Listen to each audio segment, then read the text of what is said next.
Assalamualaikum warahmatullahi wabarakatuh.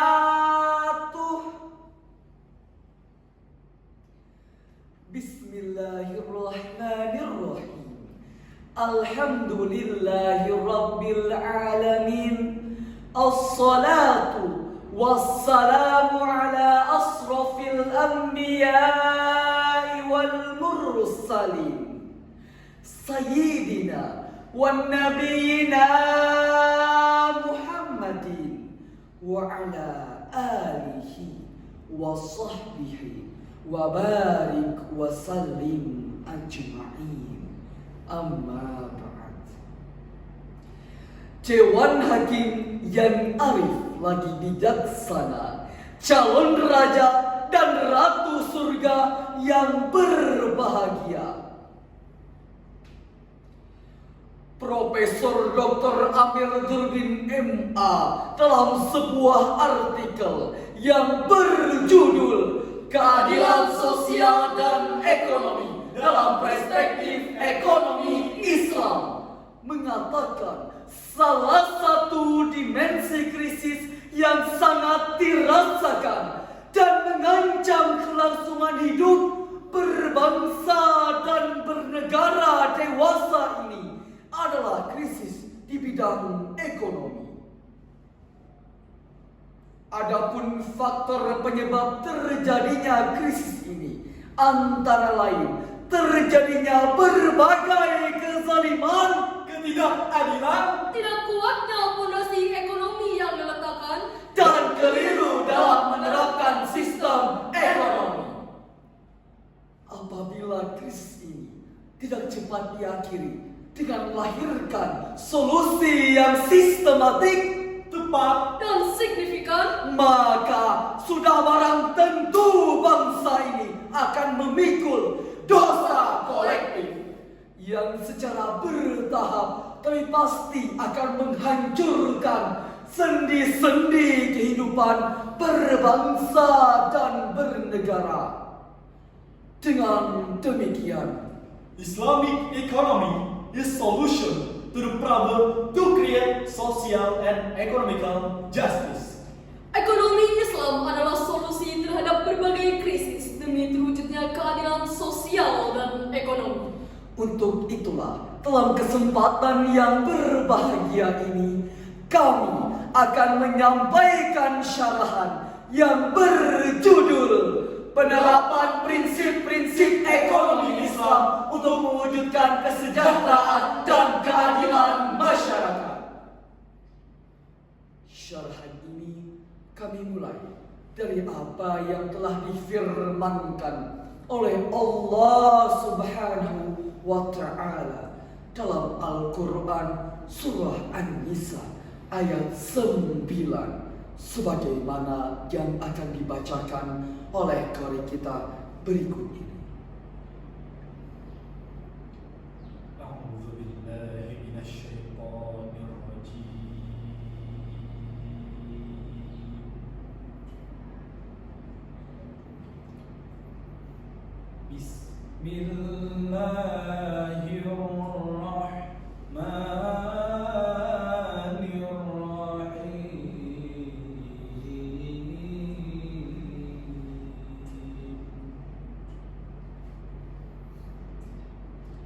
وَلْيَخْشَ الَّذِينَ لَوْ تَرَكُوا مِنْ خَلْفِهِمْ ذُرِّيَّةً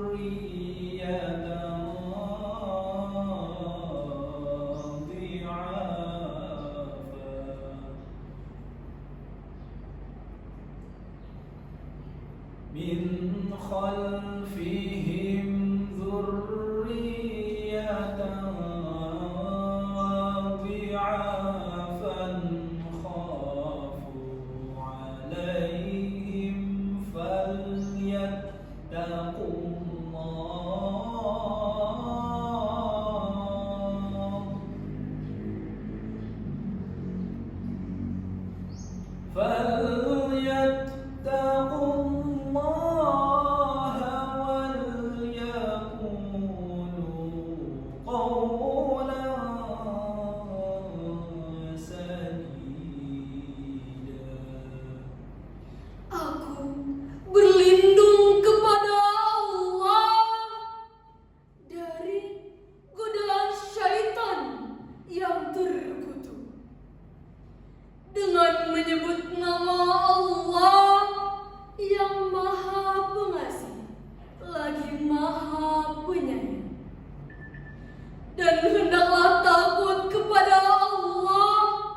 terhadap kesejahteraan mereka.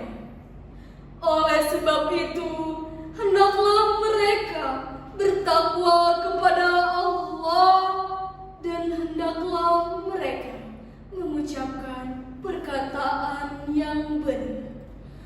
Hadirin wal hadirat rahimakumullah. Dari ayat yang telah dibacakan oleh qori kita tadi mengisyaratkan bahwa kita harus memiliki ekonomi yang kuat. Imam Ibnu Katsir dalam tafsir Al-Quran Al-Azim menjelaskan bahwa asbabun nuzul ayat ini berkaitan dengan pertanyaan Sa'ad bin Abi Waqqas kepada Rasulullah sallallahu alaihi wasallam. Ya Rasulullah, saya mempunyai harta yang banyak, tetapi saya hanya mempunyai seorang anak. Bolehkah saya bersedekah dengan 2/3-nya? Rasulullah menjawab, tidak boleh.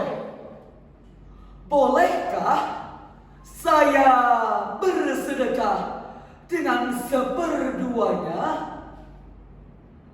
Rasulullah kembali menjawab, tidak boleh. Bolehkah saya bersedekah dengan 1/3-nya?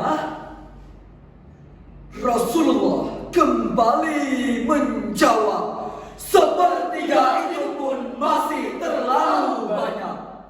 Seraya beliau bersabda, sungguh aku mengharapkan engkau meninggalkan pewarismu dalam keadaan kaya dan berharta. Hal itu lebih baik daripada meninggalkan pewarismu dalam keadaan lemah dan bapa, lalu menggantungkan hidupnya pada belas kasih orang lain. Dari kisah ini kita bisa mengambil iktibar agar setiap orang tua memikirkan serta memperhatikan supaya tidak meninggalkan generasi penerus dalam keadaan lemah, baik lemah mental Spiritual ataupun lemah dalam kehidupan ekonomi. Namun sangat disayangkan, berdasarkan data dari Badan Pusat Statistik Indonesia, angka kemiskinan di Indonesia masih berada di 9,03% di tahun 2024.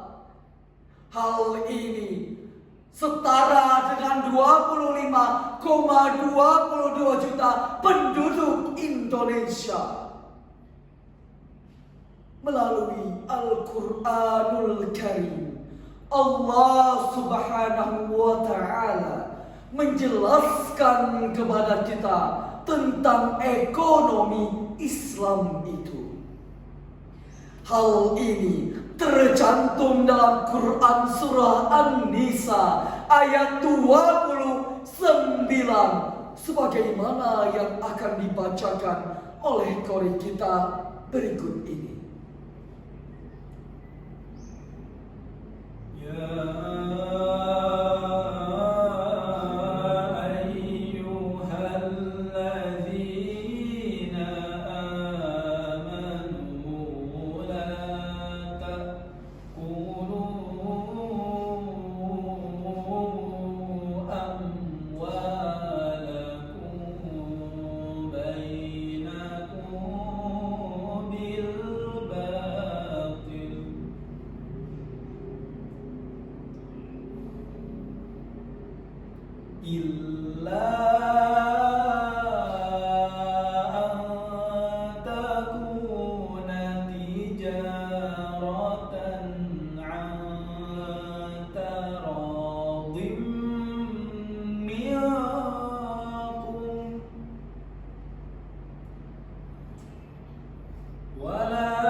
Innallaha kana bikum rahima.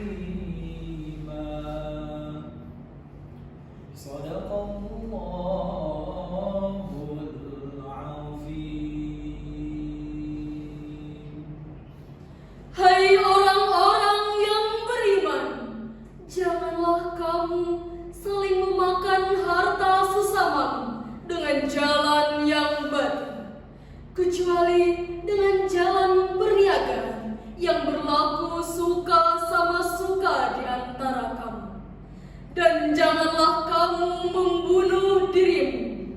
Sesungguhnya Allah Maha Penyayang kepadamu, Maha benar Allah dengan segala firman-Nya.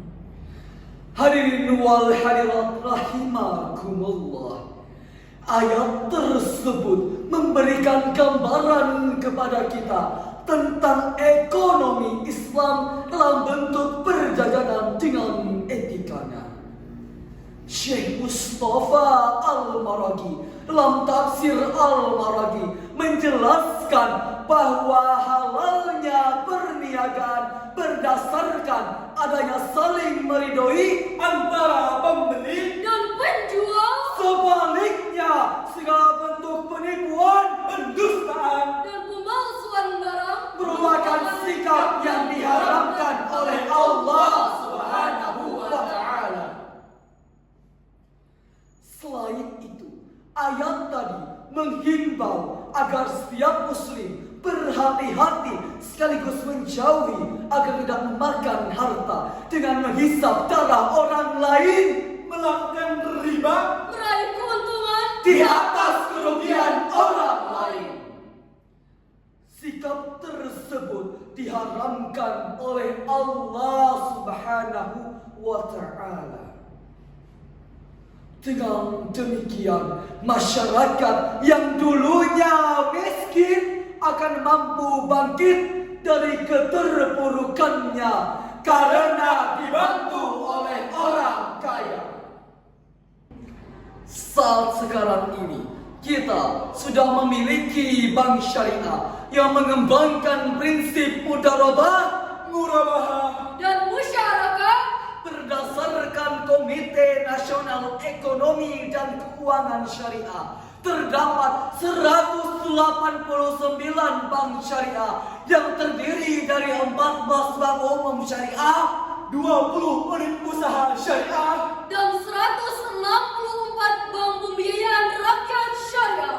Selain lembaga perbankan syariah, juga ada lembaga asuransi, pegadaian, koperasi, Lembaga keuangan mikro syariah, badan wakaf, dan lembaga ekonomi yang bergerak di sektor real syariah. Tugas kita sebagai umat Islam hari ini adalah mengaplikasikan ekonomi Islam dalam kehidupan kita. Insya Allah, bila ini mampu kita wujudkan, umat Islam Indonesia akan bangkit dari krisis ekonomi menuju umat yang sejahtera, adil dan makmur.